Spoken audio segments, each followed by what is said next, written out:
la terre. Oui, ces matériaux que beaucoup considèrent encore à tort comme un matériau de pauvres. Et pourtant, pendant des millénaires, la terre a été l'un des matériaux de construction les plus ingénieux et les mieux adaptés au climat chaud.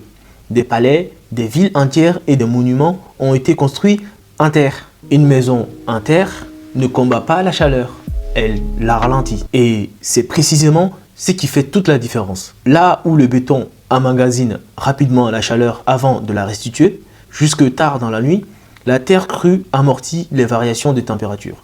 Elle absorbe la chaleur pendant la journée et la restitue lentement lorsque la nuit tombe.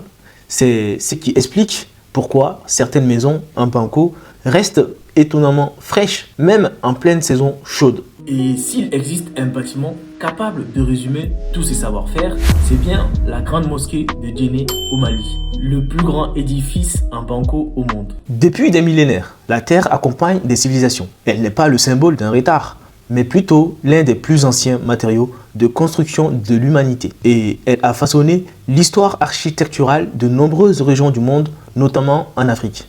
Ironiquement, une partie des solutions que cherchent aujourd'hui les architectes pour adapter nos villes au réchauffement climatique existaient déjà depuis des siècles en Afrique. Le problème n'est donc pas le matériau, mais plutôt le regard que nous portons aujourd'hui sur lui.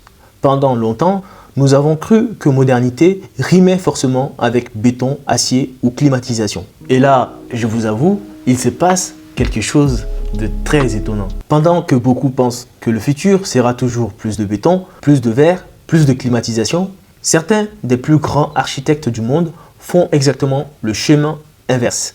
Face au réchauffement climatique, une partie de la réponse pourrait bien venir de techniques que nos ancêtres maîtrisaient déjà. Francis Kéré, lauréat du prix Pritzker 2022, a montré au Burkina Faso que la terre stabilisée pouvait produire une architecture contemporaine, élégante et performante. Bien avant lui, l'Égyptien Hassan Fati défendait déjà l'adobé comme matériau d'avenir avec le village de New Gourmand. Plus récemment, Anna Ehringer a démontré au Bangladesh que les matériaux locaux pouvaient rivaliser avec les constructions modernes les plus ambitieuses. Finalement, peut-être l'avenir de nos villes ne se trouve pas dans davantage de climatisation, mais aussi dans des leçons venues des villes comme Séville, Marrakech, Djenné ou Tombouctou. Parce que les solutions les plus modernes ne sont pas toujours les plus récentes. Parfois, elles existent déjà depuis des siècles. Il suffit de les regarder juste autrement. C'était Culture Mandingue. Merci de m'avoir écouté jusqu'à la fin.